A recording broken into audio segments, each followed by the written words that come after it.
Muito bem. Quero convidá-los, meus caros irmãos, a abrirem suas Bíblias agora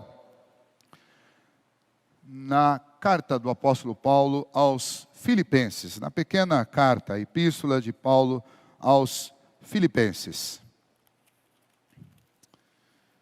Nós estudávamos esta carta até o último domingo de novembro. E depois, em dezembro, pelas comemorações deste mês tão especial para nós, nós pausamos. E eu quero terminar o ano falando sobre este texto, ao qual eu quero retomar agora com os irmãos. Nós paramos exatamente no versículo de número 11 do capítulo 3, e nós faremos a leitura hoje dos versos 12 a 16 do capítulo 3 de Filipenses, para a nossa mensagem desta noite. Hoje eu gostaria de, com base neste texto, falar com vocês a respeito de alguns princípios espirituais para avançarmos em 2022 todas as áreas da nossa vida. São princípios espirituais que se aplicam à nossa vida de forma completa, pois nós bem aprendemos já ao longo destes últimos anos que não existe essa separação que muitas vezes as pessoas dizem entre vida secular e vida cristã, ou vida espiritual e vida material. Nós não somos assim, nós somos um corpo inteiro, né? Nossa alma, o nosso corpo, isso tudo está unido, jungido. Não tem como eu dividir a minha vida em uma parte espiritual e uma parte física. Então, quando nós falamos de princípios espirituais, eles são para a vida.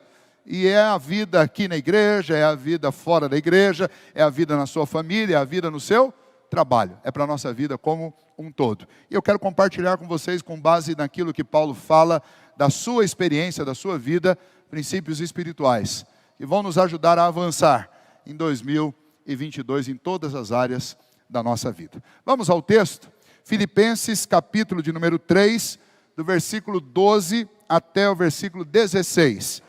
E diz assim: não que eu já tenha recebido ou tenha já obtido a perfeição, mas prossigo para conquistar aquilo para o que também fui conquistado por Cristo Jesus. Irmãos, quanto a mim, não julgo havê-lo alcançado, mas uma coisa faço, esquecendo-me das coisas que para trás ficam e avançando para as que diante de mim estão, prossigo para o alvo, para o prêmio da soberana vocação de Deus em Cristo Jesus. Todos, pois, que somos perfeitos, tenhamos este sentimento. E se porventura pensais de outro modo, também isto Deus vos esclareça. Todavia, andemos de acordo com o que já alcançamos. Feche os seus olhos, vamos orar mais uma vez. Bondoso Deus, ajuda-nos, ó Pai, neste momento, a nos valermos da Tua palavra e crescermos com ela. Que o Teu Espírito fale ao nosso coração, que a voz do Teu Espírito e a iluminação dele se una à Tua palavra e produza dentro do nosso coração, no nosso interior, mudanças, transformações, convencimentos necessários para a nossa vida. Concede-nos o poder do Teu Espírito para colocar em prática aquilo que nós ouviremos da Tua palavra e que o Teu Espírito há de mostrar-nos nesta hora. Pedimos esta bênção em nome de Jesus. Amém. Muito bem, recordando com vocês, no capítulo 1 da carta aos Filipenses, que Paulo escreveu de uma prisão, quando recebeu a visita de Epafrodito, que era o responsável por essa comunidade, por essa igreja lá de Filipos, igreja que tinha sido fundada pelo apóstolo Paulo, e que estava preocupado com Paulo em sua prisão lá em Roma. Esta igreja manda uma carta para Paulo, relatando suas dificuldades, mas também suas preocupações. Epafrodito leva esta carta até Paulo, ele traz notícias de Filipe, ele traz a carta e ele chega muito doente. Ele traz algumas ofertas também, alguns suprimentos para Paulo. Esses Paulo distribuiu entre os irmãos lá da Europa, onde ele estava. E agora ele responde àquela igreja lá em Filipos com esta carta. E esta carta é, para todos nós também, um estímulo na nossa fé. É uma carta muito íntima, ela é a carta de um amigo, não apenas um pastor, não apenas um apóstolo, mas um amigo daquela igreja, que escreve para aquela igreja com amor, com carinho e com entusiasmo. E Paulo, no capítulo 1, ele mostra a primazia que Cristo deve ter na nossa vida sobre todas as coisas. Ele mostra Cristo como sendo aquele que tem a primazia, que é o supremo Senhor das nossas vidas, e portanto, Paulo fala sobre isso, sobre Cristo Jesus no capítulo 1, e ele mostra que o motivo da nossa alegria tem que ser Cristo, a esperança nossa tem que ser Cristo, a força para vencermos as nossas diferenças, ela vem de Cristo. Cristo é o centro de todas as coisas, e deve ser o centro da nossa vida, ele deve estar acima de todas as coisas da nossa vida. No capítulo 2, Paulo, ele fala a respeito da primazia que os outros devem ter em relação a nós mesmos. Ou seja, Paulo vai nos ensinar a colocar as outras pessoas, suas necessidades, suas urgências, acima dos nossos gostos e das nossas necessidades pessoais. É exatamente o que Jesus havia ensinado: amar a Deus sobre todas as coisas e ao próximo como Jesus nos amou. E se você lembrar como é que Jesus nos amou, e Paulo fala sobre isso no capítulo 2, o Senhor Jesus deixou o conforto da sua majestade celeste e veio aqui, tomou forma de homem, assumiu nosso lugar, se submeteu à lei, foi obedientemente, seguindo o plano de Deus, a uma cruz, morreu, foi morto nessa cruz por causa dos nossos pecados. Ou seja, o Senhor colocou a minha necessidade na frente do seu conforto, da sua majestade, da sua glória. E então Paulo diz: Cristo tem que ter a primazia na nossa vida, e no segundo posto, na ordem de prioridades da nossa vida, tem que estar o outro, e não a nós mesmos. E aí ele dá 4 exemplos nesse texto. Ele fala sobre a própria vida dele, o testemunho dele. Ele dá o testemunho de Epafrodito, que estava ali naquela missão. Ele dá o testemunho de Timóteo, que ele estava enviando com a carta de volta para Filipos, uma vez que Epafrodito estava enfermo. E o exemplo maior, que é o exemplo do Senhor Jesus. E então Paulo vai para o capítulo 3 dessa carta. E no capítulo 3, Paulo denuncia o que seria uma vida cristã falsificada, mostrando inclusive falsos mestres que se aproximavam da igreja, que ele chama de cães, aqueles que vêm furtivamente para roubar, para tirar da igreja a sua vitalidade, sua saúde, para de alguma maneira tentar atingi-la ou desviá-la do seu caminho. E ele fala que existe essa possibilidade de uma falsificação na vida cristã. E essa falsificação é denunciada aqui no capítulo 3, do versículo de número 2 até o versículo de número 11, quando Paulo faz um alerta para a igreja: cuidado com os falsos mestres, cuidado com os falsos cristãos, cuidado com esta falsificação da vida cristã. E o que seria uma falsificação? Um exemplo disso era o problema que estava acontecendo em Filipos. Tinham 2 irmãs lá na igreja, 2 mulheres que não se entendiam, elas brigavam, elas discordavam uma da outra e elas estavam dividindo a igreja. E Paulo vai demonstrar que esse tipo de atitude não é atitude própria de um crente. Portanto, havia ali uma falsificação da fé. E é isso que Paulo nos ensina nessa primeira parte do capítulo 3.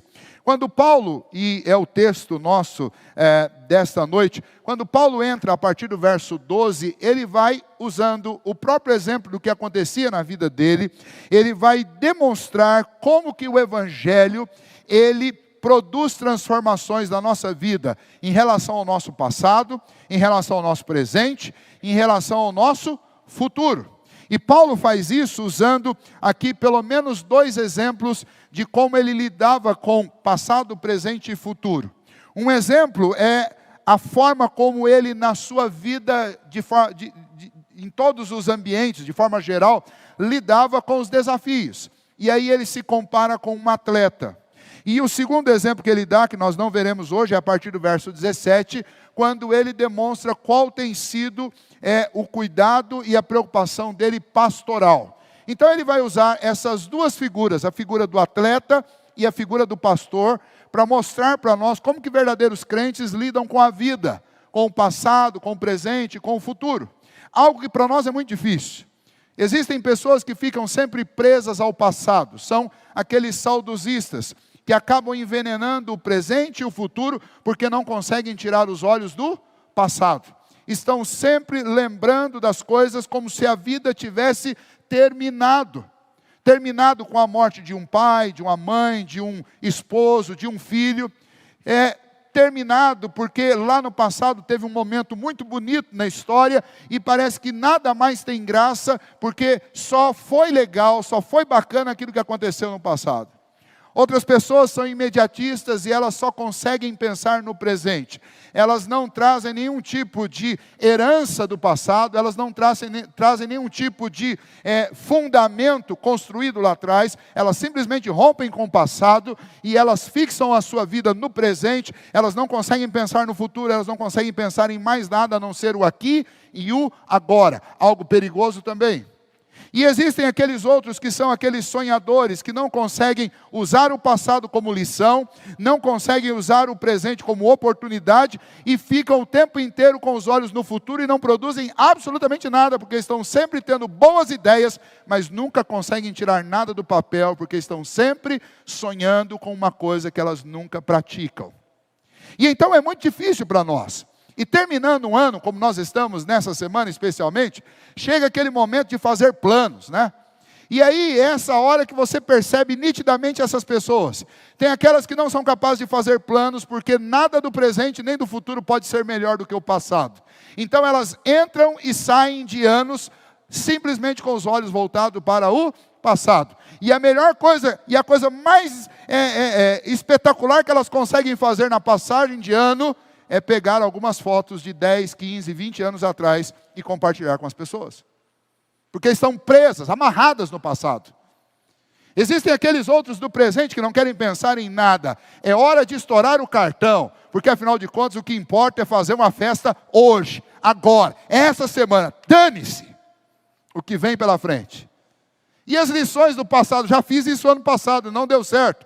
Não quero nem pensar no passado. Eu não penso no passado, eu não penso no futuro. Eu só penso no aqui e agora, porque o importante é ser feliz hoje. E nessa semana tem aqueles que vão fazer um monte de planos para o futuro. Planos que nunca vão sair do papel. Por isso, esse texto é um texto para nós muito sugestivo. Porque esse texto nos apresenta como Paulo, usando a linguagem de um atleta, como ele lida com passado, presente e futuro. Como é que Paulo lida com as expectativas, como é que ele lida com as histórias e como é que ele lida com as esperanças. E eu quero convidá-los para que a gente observe isso. São princípios elementares, básicos, simples, fácil de aprender. 5 princípios que eu quero que você me acompanhe. Eles estão bem claramente dispostos aqui para nós na leitura do texto. O primeiro princípio espiritual, para avançarmos a nossa vida em todas as áreas, ele já aparece aí logo no versículo 12, quando Paulo diz assim: não que eu já tenha recebido ou já tenha obtido a perfeição. Em outras versões ele diz, não julgo, aliás, em outras versões não, no verso 13, ele diz, não julgo havê-lo alcançado. Ele está falando a respeito de perfeição. Não julgo haver alcançado. E no verso 1 ele diz, não que eu já tenha obtido. Nas duas questões, Paulo está fazendo referência à perfeição, a aperfeiçoamento.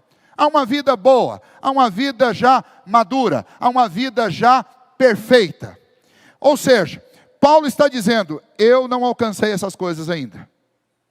Não que eu já tenha alcançado, e eu julgo não haver alcançado. É isso que Paulo está dizendo. E quando Paulo fala isso, e nós nos lembramos que quem está dizendo é nada mais, nada menos do que o apóstolo Paulo, o maior escritor do Novo Testamento. Aquele que nós estamos estudando aqui, quase 2000 anos depois de ter escrito todas essas palavras, inspirado pelo Espírito Santo de Deus, chamado por Jesus Cristo, servido no primeiro século como um valoroso servo do Senhor, corajoso, plantador de igrejas, que fez viagens da Ásia Menor até a Macedônia por pelo menos 3 vezes, na 4ª vez foi preso pela 2ª vez em Roma e terminou decapitado por causa do seu amor e da sua intrepidez de pregar o Evangelho. É ele que está dizendo, não julgo haver alcançado esta perfeição. E o que Paulo nos ensina aqui é um princípio espiritual muito importante, que você deve gravar na sua vida. O primeiro deles é o princípio da santa insatisfação. E aqui tem uma ênfase muito especial neste santa, porque a palavra insatisfação é uma palavra que não deve combinar com a vida do crente, jamais. Vocês devem ter ouvido muitas vezes, eu mesmo pregando aqui para vocês, dizendo, olha, o Espírito Santo e a graça salvadora e o Evangelho produzem na nossa vida a verdadeira e autêntica satisfação. Então, quando eu falo a respeito de uma santa insatisfação, eu não estou falando sobre reclamação, eu não estou falando sobre rabugice, que isso sim é coisa de quem não tem o Espírito Santo, não tem a salvação em Cristo Jesus. Mas quando eu falo para vocês a respeito de uma santa insatisfação, é um santo desejo de melhorar. É um santo desejo de não se acomodar com a vida cristã que você já alcançou. Veja, se um homem como Paulo, ao longo da sua vida, trabalhou e serviu de uma forma tão esforçada, tão zelosa e tão dedicada, e chega um determinado momento que ele diz, olha, eu não julgo ter alcançado a perfeição. Eu ainda não sou perfeito. Ou seja, se Paulo, com todo esse esforço e com todo esse conteúdo que ele nos deixou, inspirado pelo Espírito Santo de Deus, ele diz, não julgo haver alcançado a perfeição, quem dirá nós? Então o que Paulo está instituindo para nós aqui, através do seu testemunho, é o princípio espiritual da santa insatisfação com aquilo que eu já alcancei em termos de maturidade espiritual. Nunca haverá um tempo em que nós cristãos poderemos simplesmente parar a nossa vida e dizer, olha, eu já tenho toda a maturidade espiritual que eu preciso. Eu já tenho toda a perfeição que eu sonhei ter. Eu já sou um crente bom. A gente nunca vai falar isso mesmo, né? Mas às vezes a gente diz coisas assim, eu já trabalhei na igreja 40 anos, já agora está na hora de eu descansar, deixa eu ficar no meu cantinho aqui. Se isso for só uma demonstração de modéstia, tudo bem, porque às vezes é só isso mesmo, é só modéstia. Mas se isso for mesmo a filosofia de vida que você está adotando para uma determinada etapa da sua vida, onde você diz, olha, já está bom para mim. Já li a Bíblia umas 2, 3 vezes, já frequentei muito culto, eu fumava, já não fumo mais, eu mentia, não minto mais, eu praticava algumas coisas inconvenientes que as outras pessoas não pratico mais, eu falava palavrão, não falo mais, tá bom, tá de bom tamanho, vamos parar por aqui. Vamos esperar Jesus voltar agora e está de boa. Não, o que Paulo está dizendo é isso, é o contrário disso. Paulo está dizendo, você quer avançar na vida em todas as áreas, você precisa praticar essa santa insatisfação. Você não pode se deixar cair numa situação de comodismo, de conforto, de achar que você é um bom crente. Quando eu acho que eu sou um bom crente, então automaticamente eu vou parar. O que nós devemos fazer, e que é o grande desafio da nossa vida, é, primeiro, para que eu pratique isso, o princípio da santa insatisfação exige que diariamente eu faça uma avaliação honesta de mim. Exige que diante de Deus eu ore e fale, Senhor, me ajude a me enxergar como de fato eu sou. Me ajude a enxergar as minhas deficiências para que eu possa tratá-las. Me ajude a ver aonde são os meus pontos mais fracos, que precisam de um cuidado especial, para que eu possa pedir ajuda. Eu preciso dessa avaliação honesta, para que eu não caia no comodismo, para que eu não caia nessa autoindulgência de achar que eu sou bom o suficiente, que eu não preciso correr atrás de mais nada. Afinal de contas, eu não sou o pastor, eu não sou o presbítero, eu não sou o diácono. Ou o contrário, né? Afinal de contas, eu já sou pastor, já sou presbítero, já sou diácono, não preciso fazer mais nada, já está bom. Paulo diz, não julgo haver alcançado. Eu persigo a perfeição, mas eu não julgo ainda haver alcançado. Nós vamos ver que Paulo faz um jogo com essa lógica aí, daqui a pouco vocês vão perceber isso. Uma consciência de imperfeição é absolutamente necessário para que eu não me conforme com a vida cristã imatura, incompleta e que ainda precisa avançar. É necessário que eu entenda que a luta contra o pecado não acabou. Não acabou. Quando eu não pratico essa santa insatisfação, eu acabo incorrendo no erro de achar que eu já estou numa condição tão boa diante de Deus e diante dos homens que eu não peco mais, eu não caio mais. E o que vai acontecer é que esta minha arrogância, essa minha soberba, ela vai preceder a minha queda, porque nós vamos cair. É inevitável que caia. Um pastor amigo meu, que vocês conhecem bastante, foi meu professor, ele chegava no seminário de bicicleta, na época que nós estudávamos, lá em 97, reverendo Augusto Nicodemos. E ele dizia na aula, uma vez a gente brincou com ele, por causa da bicicleta, né? E ele falava, vocês estão rindo do quê? A vida cristã é como andar de bicicleta. Se você parar, o que acontece quando você para de pedalar? Se você parar de pedalar, você cai. Não tem jeito, né? E a gente pedala por aí nessas estradinhas aqui por perto. De vez em quando a gente se depara com um areião. E no areião é o seguinte, você tem que manter ali o equilíbrio, né? Não ficar com o braço muito tenso e tem que pedalar. Porque se você parar de pedalar, o que acontece? Você afunda na areia e cai. Tem gente que cai toda vez no areião. A vida cristã é assim. Por que eu preciso desse princípio para avançar em 2022? Porque 2022 vai ter areião no meio do nosso caminho também, não tenham dúvida disso. 2022 vai ter dias difíceis também. Não estou querendo aqui ser um profeta do caos, mas é inevitável que dias ruins aconteçam, especialmente no mundo como o nosso. E eu preciso então dessa santa insatisfação, para que eu me lembre que eu preciso fazer uma avaliação honesta de mim mesmo, para que eu tenha consciência da minha imperfeição, para que eu me lembre que a luta contra o pecado é diária, e que então eu busque melhorar todos os dias. Por que, pastor, que tem culto toda semana? Pastor, por que tem estudo toda semana? Porque nós precisamos de culto toda semana, nós precisamos de estudo toda semana. Por que tem escola dominical todo domingo? Porque eu preciso da escola dominical. Por que eu tenho uma Bíblia em casa? Porque eu preciso ler todo dia. Por que Jesus me disse, orai e vigiai? Porque eu preciso de oração.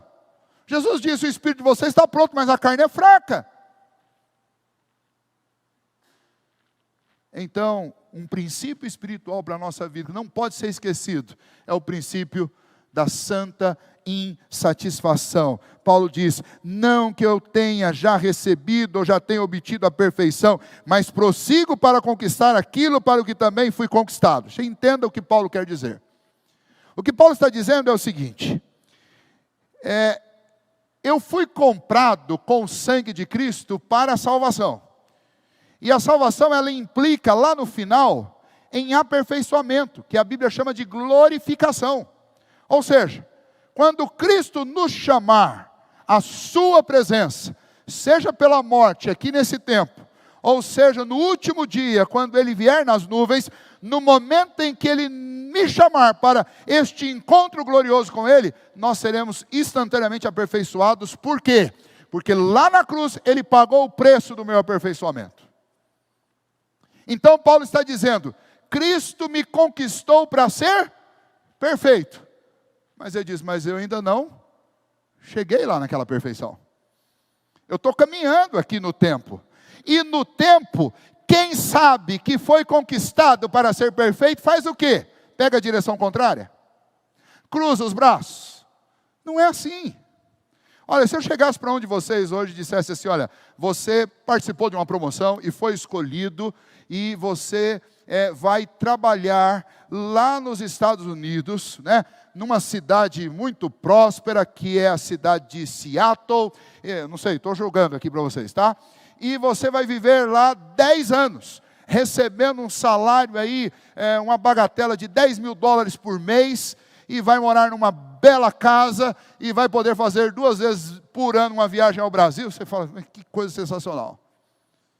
Só que é o seguinte, você tem 6 meses para se preparar para esse trabalho, e quando chegar o dia de você assumir o emprego, você tem que falar inglês, e tem que ouvir inglês e entender perfeitamente. O que você vai fazer nos próximos 6 meses? Cadê a Ana Lúcia? Está lá. Você vai se matricular lá na escola da Ana Lúcia, mas você não vai fazer 1 hora ou 2 por semana, você vai fazer 6 horas por dia. Sabe por que você vai fazer isso? Porque você foi conquistado para ser uma coisa que você ainda não é. E como você ainda não é, o que você vai fazer? Você não vai ficar esperando para virar isso lá no dia. Você vai correr atrás disso com todas as suas forças. E quando você fizer uma prova e você tirar um 9, você vai dizer assim, 9 ainda não dá. É o que Paulo está dizendo aqui. Eu não consegui a perfeição ainda. eu não julgo haver alcançado. Então vou ter que estudar mais, vou ter que trabalhar mais, vou ter que servir mais. Esse é o princípio da santa insatisfação, que nós como crentes precisamos praticar. E eu temo que nós estejamos vivendo uma geração de crentes que tem uma avaliação muito equivocada a respeito de si mesmo. Nós nos avaliamos de uma forma muito melhor do que nós de fato somos. A prova disso é o número de pessoas que nós temos participando dos nossos estudos bíblicos, na quinta-feira, na escola bíblica dominical, nas reuniões de oração.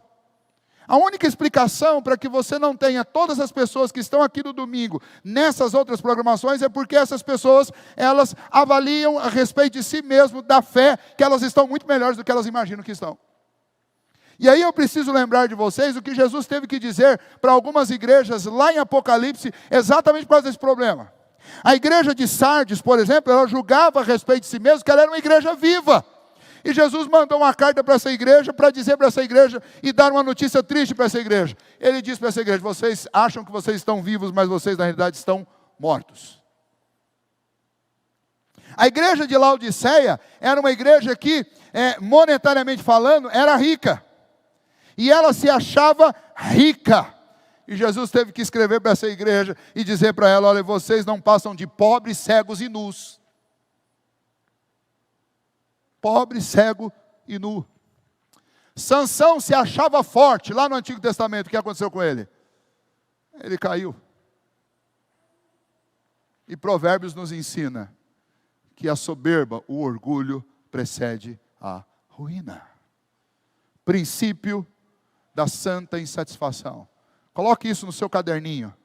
Este ano, 2022, pastor, eu não vou ficar acomodado com a vida cristã que eu tenho. Eu quero melhorar, eu quero avançar, quero ser um crente melhor, quero ler mais a Bíblia, eu quero conhecer mais a doutrina, eu quero servir mais, eu quero trabalhar mais. Se eu sou músico, eu quero aprender a cantar melhor, eu preciso aprender a teologia da música para que eu possa cantar e não apenas cantar, mas transmitir alguma coisa quando eu estiver cantando.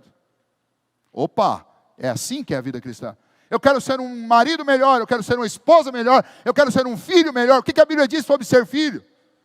Eu quero ser um avô. Pastor, a Bíblia tem alguma instrução aí para os avós? Tem.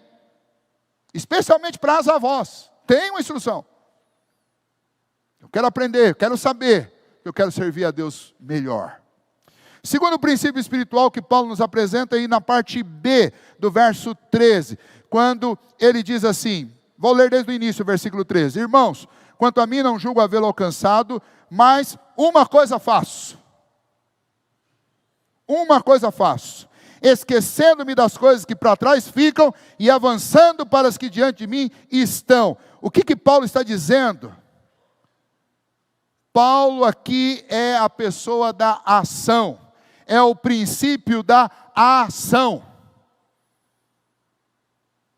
Esse é um princípio espiritual para a nossa vida. Às vezes nós queremos e é necessário que nós oremos, que a gente se dedique à oração. Mas é preciso que eu me dedique também à ação. E é isso que Paulo está dizendo quando ele afirma, uma coisa faço. E aí a gente descobre que uma coisa não é uma coisa só. Ele fala, olha, esquecendo das coisas que para trás ficam, e olhando para as que diante de mim estão, eu avanço. Ou seja, são três coisas. Quanto ao passado, eu vou ter que esquecer. Não é esquecer princípio, não é esquecer aquilo que é importante. Mas se você lembrar do passado de Paulo, Paulo foi um perseguidor da igreja. Possivelmente Paulo matou cristãos. Você já imaginou se Paulo for se corroer pela culpa do passado? Você já imaginou se Paulo for ficar preso ao passado, pensando nas coisas que ele fez contra os crentes, os irmãos na fé dele? Ele não vivia mais, ele ia ser consumido por isso. Você já imaginou se Paulo, no presente, ele ficasse tão somente assustado com as ameaças que ele recebia? Ele não saía de lugar nenhum e ficaria fechado, escondido e calado. Mas Paulo, esquecendo das coisas que para trás ficam, olhando para o autor e consumador da fé, ele fazia, ele agia. Uma coisa faço. Eu lido com o passado, eu lido com o futuro e eu lido com o presente. Eu não fico parado. E o princípio, então, para nós é o princípio da ação, da dedicação, do empenho em fazer alguma coisa e não ficar de braços cruzados. Tem muita gente que simplesmente porque fez alguma coisa no passado ou porque deixou de fazer, não faz mais nada. Ou porque já fez e diz, eu estou com a conta no positivo. Ou porque não fez e diz, eu nunca consegui fazer. Mas de um jeito ou de outro não faz. 2022, você quer um ano diferente, é um ano de mudança, tanto na sua vida e nas suas relações familiares, nas suas relações dentro da igreja, que a gente chama de espirituais, nas suas relações com as pessoas de fora da igreja. Você precisa entender uma coisa: se eu não mudar a minha maneira de agir, se eu não agir, as coisas não vão mudar. Há um ditado muito conhecido no meio empresarial, no meio das pessoas que trabalham com a motivação dos funcionários, por exemplo, que é: se você continua a fazer as coisas sempre da mesma maneira, você não pode esperar resultados diferentes. Você quer resultado diferente, você tem que fazer diferente. Mas o ponto aqui para nós não chega nem a ser isso. O ponto aqui para nós é: não dá para esperar resultados se eu não faço nada. Como é que nós vamos colher frutos espirituais, ou frutos profissionais, ou frutos familiares, se a gente simplesmente não faz nada? Fica de braço cruzado. Não vai acontecer. Não vai. E o princípio de Paulo aqui é esse: uma coisa faço. E aí a gente pode traduzir este uma coisa faço para questões práticas. Paulo estava preso. E lá na prisão, vocês lembram que nós já falamos bastante disso. Como é que Paulo trabalhava para o Senhor? Ele era um apóstolo. A missão dele era plantar igrejas, mas ele estava preso. O que ele fazia? Vou chorar pelo meu passado, vou começar, olha, estou preso aqui, deve ser castigo de Deus, porque eu persegui crente, agora sou obrigado a ficar preso aqui. E o futuro? Não dá para fazer nada. Eu estou preso, como é que eu vou plantar igreja? Mas não foi assim. Sabe o que Paulo fez? Uma coisa faço. Paulo falava de Jesus para todos os guardas que ficavam presos, porque ele estava algemado 24 horas a um guarda, e eles faziam turnos e trocavam. E aí o que Paulo fazia? Cada um que era algemado do lado dele, o camarada, o soldado estava ali, não tinha como largá-lo, e não tinha como fechar os ouvidos. Então Paulo fazia o quê? Paulo começava a falar de Jesus para o soldado. E qual foi o resultado? A guarda pretoriana inteira foi evangelizada, e nasceu uma igreja entre os soldados. Paulo estava preso porque pregava a respeito do Rei dos Reis, do Senhor dos Senhores, de Jesus Cristo. E foi exatamente o motivo da prisão dele que gerou o nascimento de uma igreja entre os guardas romanos. Por quê? Porque Paulo agia, ele não ficava de braços cruzados, ele não ficava de boca selada, mas ele agia. Uma coisa eu faço. Eu não atingi a perfeição ainda, eu estou insatisfeito, e eu faço coisas para melhorar. Entre elas, eu sirvo, eu trabalho. Paulo escrevia, não tinha como escrever, ele teve um problema visual muito sério. Paulo achou auxiliares de ministério que escreviam enquanto ele ditava. A maioria dessas cartas aqui foram escritas na base do ditado. Paulo ditava e o amanuense escrevia. Paulo não parava. Você quer um ano diferente, 2022 abençoado? Então, aplique na sua vida o princípio da santa insatisfação, mas também o princípio da ação, da dedicação. Terceiro lugar, olha aí, ainda no versículo 13, veja o que Paulo diz. Além disso, quando ele diz: uma coisa faço, esquecendo-me das coisas que para trás ficam, e avançando para as que diante de mim estão, prossigo para o alvo, para o prêmio da soberana vocação. Paulo adota uma direção segura para a sua vida. Paulo não é aquele camarada que fica atirando para tudo enquanto é lado, para tentar garantir alguma coisa. Paulo tem uma direção, ele tem um foco, esquecendo-me das coisas que para trás ficam, e caminhando em direção ao prêmio da soberana vocação em Cristo Jesus. Ele avança. Quem corre, quem participa de corrida sabe muito bem disso. Antes de começar a corrida, você tem que ir lá e dar uma visualizada na linha de chegada, naquela faixa. Porque depois daquele momento ali, você não vai enxergar mais nada. Você só quer uma coisa. Você quer aquela faixa. É só aquilo. Porque quando você estiver correndo pelas ruas, vai ter gente gritando.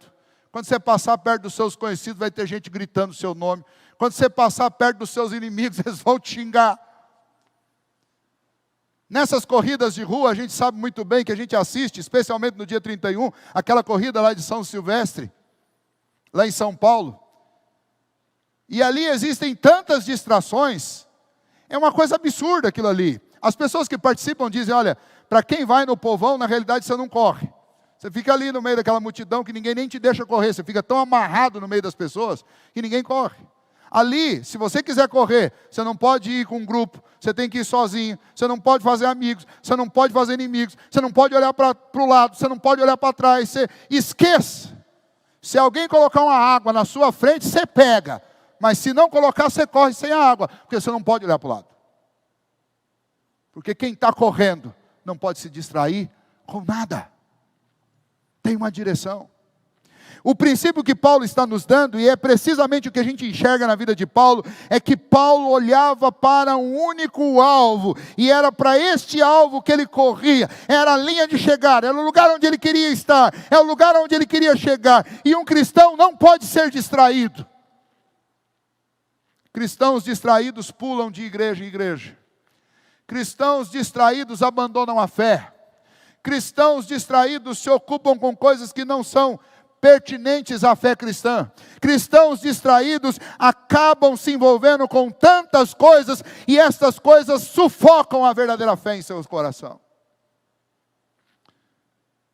Um corredor, quando ele olha para trás, ele perde o equilíbrio, ele perde velocidade, e ele perde posições. E não é só quem faz a corrida ali nos pés, não. Vou voltar ao exemplo da bicicleta. A gente anda de bicicleta, se existe uma coisa difícil de fazer na bicicleta, é olhar para trás.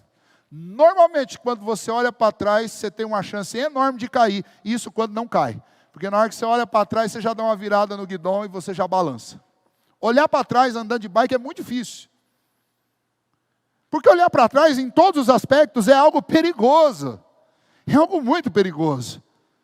E é impressionante como tem gente que não consegue tirar os olhos do passado, e está o tempo inteiro olhando para trás, e é olhando para trás que a gente perde o presente. Na vida espiritual, eu tenho um alvo, e meu alvo é o prêmio da soberana vocação em Cristo Jesus. Eu fui conquistado para ser perfeito, e eu sei que essa perfeição está no meu encontro com Cristo final nas alturas. Eu não quero olhar para outro lugar. Porque eu não estou correndo atrás de um palácio, eu não estou correndo atrás de patrimônio, de poder, de glória ou de fama. Nós estamos correndo atrás do prêmio da soberana vocação em Cristo Jesus. Você foi chamado para ser santo, você foi chamado para ser herdeiro de Deus, das insondáveis riquezas do Senhor. Não se distraia com as coisas desse mundo. Princípio espiritual para a nossa vida: adote uma direção segura e não se desvie. Se você lembrar do passado, existem desvios clássicos, muito tristes. Lembra quando Deus tirou, através dos seus anjos, Ló e a sua família de Sodoma, mas lá em certa altura, enquanto Deus derramava fogo do céu e queimava aquela cidade, a mulher de Ló olhou para trás. E o texto diz que ela se transformou numa estátua de sal. É por isso que a palavra de Deus diz que quem põe a mão no arado não pode mais olhar para trás. O passado, ele traz apenas histórias para fortalecer a sua fé e as suas passadas no presente. Mas você não deve olhar para ele. Quer um outro exemplo? O povo hebreu foi tirado com o poder de Deus de dentro do Egito. Deus abriu um mar para eles passarem. Quando os egípcios tentaram fazer a mesma coisa, Deus fechou o mar e destruiu o exército dos egípcios. Deus fez sair água de rocha para alimentar este povo. Deus fazia descer, cair do céu, comida todos os dias para este povo. E então Moisés e Arão mandaram 12 espias para olhar a terra, que estava a uma distância muito curta deles.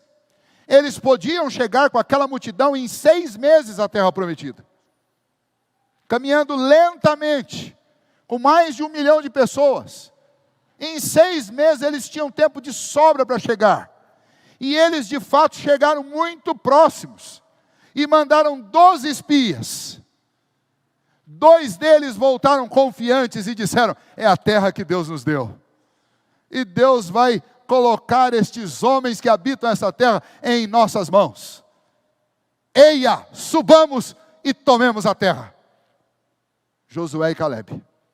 Mas os outros 10 começaram a colocar no povo o seguinte sentimento: a cidade tem muros muito grandes e poderosos. Os habitantes são gigantes. E eles são bons de briga. Nós não somos páreos. Nós seremos como gafanhotos nas mãos deles. Eles vão nos devorar. Eles são gigantes. E nós somos minúsculos. E aí, segunda coisa que eles disseram: lá no Egito, onde nós estávamos, nós tínhamos casa, nós tínhamos comida. Lá no Egito, onde nós estávamos, nós tínhamos segurança.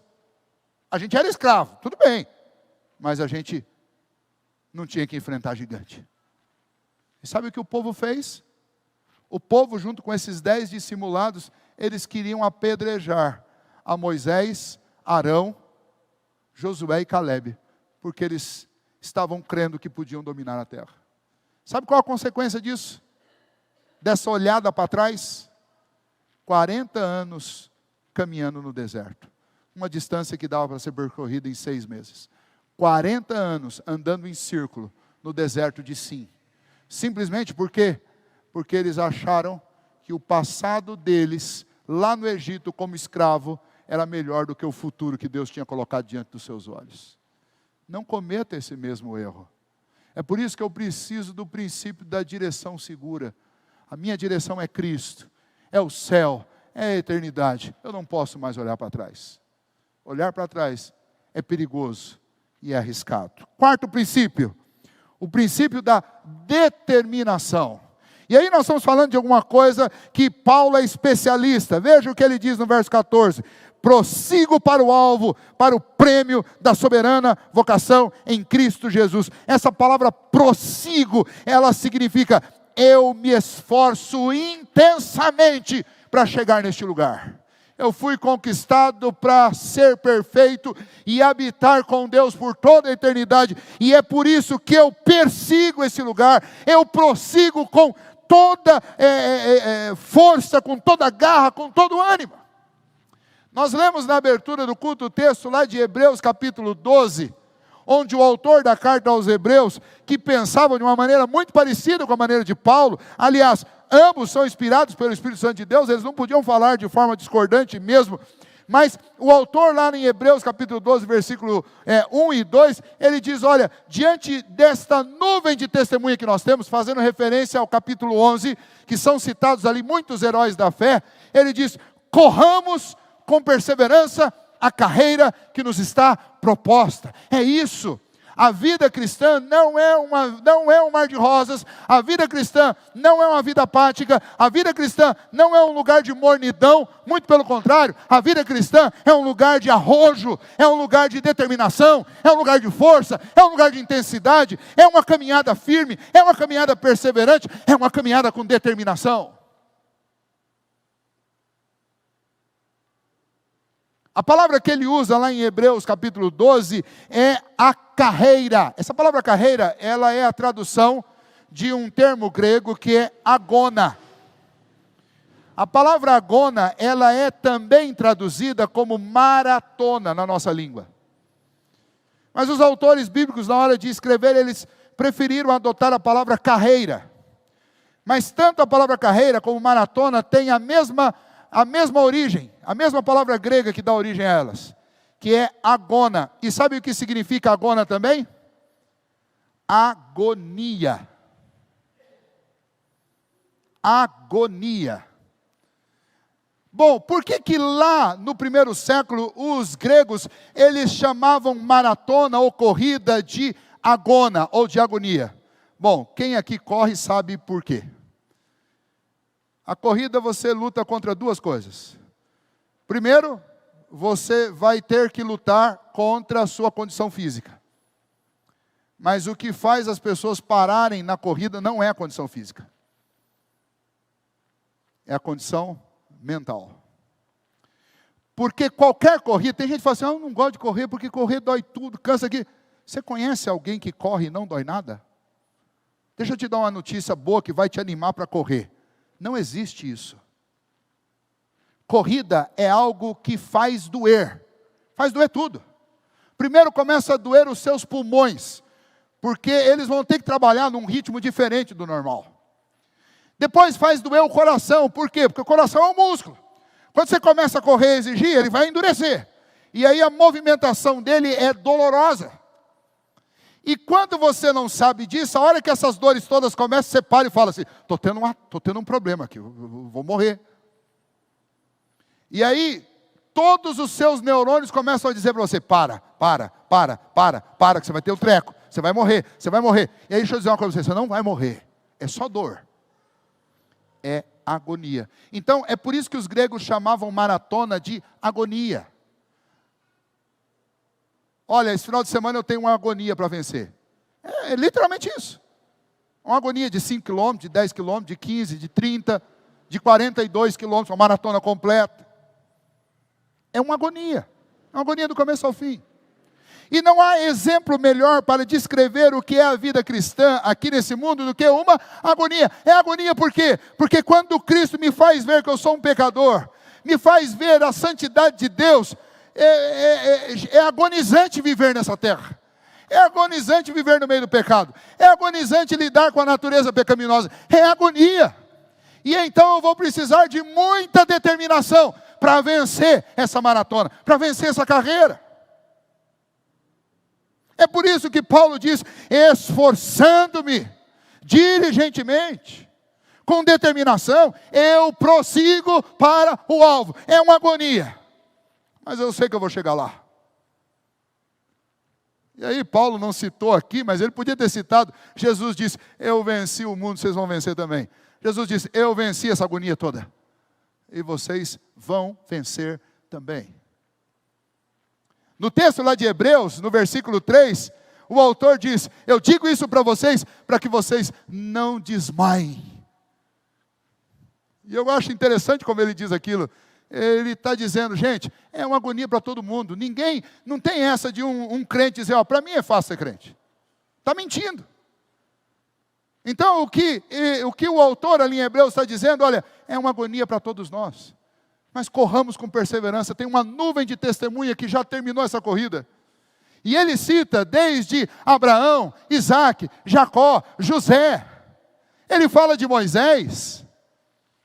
Ele fala dos profetas. Ele fala de Isaías, que foi cerrado ao meio. Ele fala de Estevão. E ele chega a dizer, homens dos quais o mundo não era digno. Todos eles estão sentados nesta grande arena celeste. E eles contemplam a nossa caminhada. E nós podemos olhar para o exemplo de fé deles e lembrar, foi uma grande agonia para eles. É uma grande agonia para nós. Mas eles venceram. O nosso Salvador venceu. E nós também venceremos.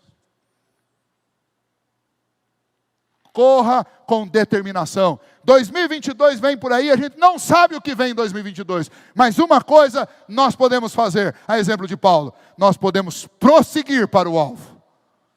Para vencer essa agonia. Para vencer essa maratona. Princípio espiritual para a nossa vida. Então lembre disso. Eu preciso desta determinação. Isso é um princípio espiritual. Aqueles que buscam a perfeição, aqueles que correm pela vida eterna, eles fazem com determinação. Eu não tenho que comprar o prêmio, porque ele já foi comprado por Cristo. Eu não tenho que conquistar a perfeição, porque Cristo já me conquistou para isso. Mas eu tenho que correr nessa direção. Por último, quinto e último princípio espiritual, um princípio da disciplina. Paulo conclui estes versículos no verso 15 e 16, dizendo: todos, pois, que somos perfeitos, tenhamos este sentimento, e se porventura pensais de outro modo, também isso Deus vos esclareça. E aí ele diz: todavia andemos de acordo com o que já alcançamos. Toda corrida tem regra. Todo esporte tem regra. Toda disputa tem regra. E não adianta só você ser insatisfeito com a sua performance e tentar melhorar. Não adianta só você agir. Princípio da ação. Não adianta só você saber a direção, o princípio da direção. Não adianta só o princípio da determinação, ter vontade, força, perseverança. É necessário conhecer as regras e andar de acordo com as regras. É por isso que existe o princípio da disciplina. Todos, pois, que somos perfeitos, tenhamos esse sentimento. Agora Paulo está fazendo o seguinte jogo. Você foi conquistado para ser perfeito, certo? As regras que regem a sua vida não são mais as regras que regem a vida dos outros. Porque agora você tem um manual de fé e de prática. E uma das maneiras de você comprovar que você é um desses que foi conquistado para ser perfeito, é seguir a regra do jogo. É seguir o manual. Tem muita gente que tenta chegar lá, mas tenta chegar lá por meios próprios. Meritocracia. Tentando de alguma maneira fazer por merecer. Mas existe uma regra. E Paulo está dizendo tão somente para nós cristãos, algo que se aplica para todos nós e funciona perfeitamente. Ele está dizendo: cada um se comporte de acordo com aquilo que já aprendeu.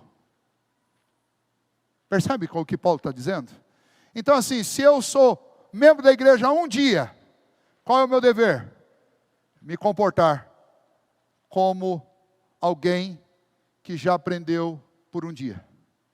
Então tudo que eu aprendi neste um dia meu de crente, eu tenho que colocar em prática. Mas lá do outro lado da igreja tem alguém que diz: eu sou membro dessa igreja há 45 anos. O que Deus diz que essa pessoa tem que fazer? Ela tem que se comportar como alguém que já aprendeu durante 45 anos. Quantos princípios nós aprendemos ao longo destes 52 domingos nesse ano? Será que nós nos lembramos de pelo menos 10%? 5 deles. Você se lembra o que nós estudamos em pelo menos 5 domingos de 2021? Ou em 5 escolas dominicais? Eu estou pedindo 10%. Paulo está dizendo que é um princípio espiritual importante na nossa caminhada, que a gente aprende como atleta, que é necessário seguir a regra. Se eu quero, nesta corrida, alcançar o prêmio, e alcançar de forma legítima, eu preciso fazer isso de forma correta. Porque é isso que me dá o diagnóstico de que eu realmente cumpri a minha carreira. Um exemplo que os mais velhos devem lembrar. Falo os mais velhos porque é um exemplo lá de 88. Olimpíadas de Barcelona.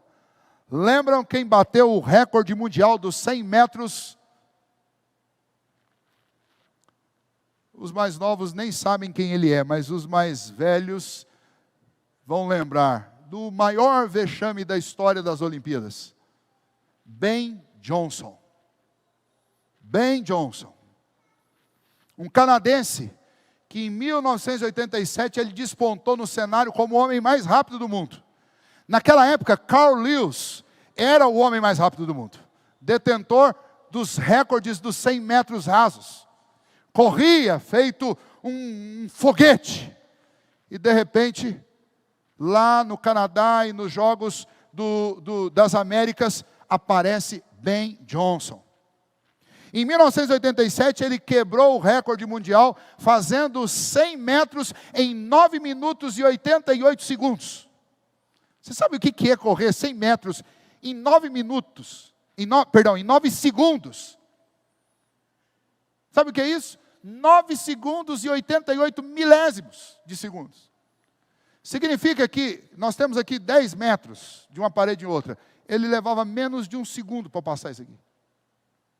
Já imaginou o que é isso? Você não conheceu o The Flash? Então vá assistir os vídeos dos homens que fazem 100 metros. 100 metros em 9 segundos. É fazer 10 metros em menos de 1 segundo. É um negócio inimaginável. Eles fazem isso. E Ben Johnson conseguiu 9 segundos e 88 milésimos. Beleza. Carl Lewis foi lá e bateu. E diminuiu 1 segundo. Nas vésperas, nas eliminatórias para as Olimpíadas. E Carl Lewis conseguiu 9 segundos e 87 milésimos. E o que parecia impossível aconteceu nas Olimpíadas de Barcelona. Porque no grande dia da corrida dos 100 metros, Ben Johnson marcou 9 segundos e 79 centésimos, né? Eu estou falando aqui milésimos, centésimos de segundo. 9 segundos e 79 centésimos. Ele recebeu uma condecoração nacional no Canadá quando ele chegou. Foi ovacionado. Todas as empresas esportivas queriam fechar contratos com ele. Mas uma semana depois, ele foi denunciado por doping.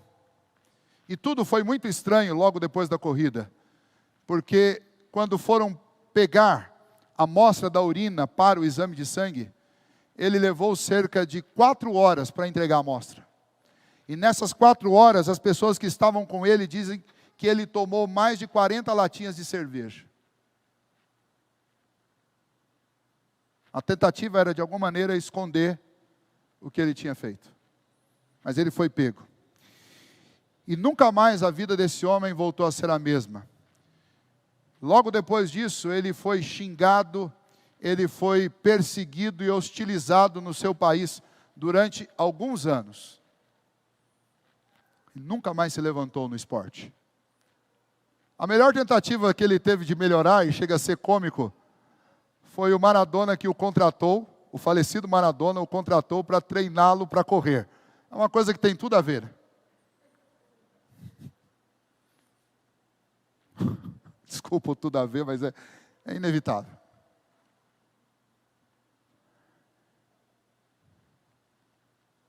A carreira cristã exige de mim disciplina. Não dá para correr esta carreira se não for de acordo com as regras. Amando o que Deus ama e detestando o que Deus detesta. Porque eu estou caminhando em direção ao aperfeiçoamento. Não pode ser do meu jeito, mas é do jeito de Deus. Portanto, estes 5 princípios para a nossa vida espiritual, eu acredito que, se aplicados no poder do Espírito Santo, na total dependência de Deus, vão nos garantir um ano de 2022, e não só 2022, mas 2023, 2024, 2025, cada vez melhores. E eu não falo, quando eu falo de melhor, não estou falando de economicamente melhor, não estou falando de patrimônio ou coisas desse tipo, mas estou falando de proximidade com Deus, de bom testemunho, de demonstração de amor, de característica de um verdadeiro discípulo de Cristo Jesus. É disso que eu estou falando. Não estou falando de vida fácil, mas eu estou falando de uma corrida bem feita, de uma agonia suportada. Eu estou falando a respeito de cruzar a linha de chegada, em nome de Jesus. Vamos ficar em pé, nós vamos orar nesse momento, rogar a bênção de Deus sobre as nossas vidas para este novo ano, que Deus nos ajude e nos abençoe. Feche seus olhos. Ó Deus bendito, nós te agradecemos, ó Pai, nesta noite, pelo privilégio que temos de ouvir a Tua palavra, de compartilhar daquilo que aprendemos nesta carta bendita, escrita pelo apóstolo Paulo, servo do Senhor. Que a mesma disposição e o mesmo compromisso de correr esta carreira, como Paulo corria, perseguindo, ó Deus, essa perfeição para a qual nós somos conquistados, com esta santa insatisfação, com esse desejo, ó Deus, de agir, com essa direção segura, com essa, ó Deus, disposição de perseguir com perseverança esse objetivo, seguindo, ó Deus, de forma disciplinar, aquilo que o Senhor estabelece como regra de fé e de prática para a nossa vida. Ó Deus, que assim seja um retrato da nossa vida no próximo ano. Que em 2022, ó Deus, nós sejamos atletas de Cristo, correndo esta carreira que o Senhor nos tem proposto. Assim, ó Deus, nós oramos nesta noite, rogando a Tua bênção e a vitória do Senhor sobre a vida de cada um de nós, diante de todos os desafios que venhamos a enfrentar no próximo ano. Sê conosco, ó Deus, e nos fortaleça. Como Paulo diz lá no capítulo 4, tudo posso naquele que me fortalece. Que cada um de nós, ó Deus, a cada um dos dias deste novo ano, a gente possa declarar: tudo posso naquele que me fortalece. E assim, ó Deus, perseguirmos este prêmio da soberana vocação em Cristo Jesus. Nos faça lembrar disso, ó Deus, é o que nós te pedimos nessa noite, em nome de Jesus, amém. Que a graça do nosso Senhor e Salvador Jesus Cristo, que o amor de Deus, o nosso Pai, a comunhão, o consolo e a direção do Espírito do Senhor, seja sobre cada um de vocês, hoje e para todo sempre, amém.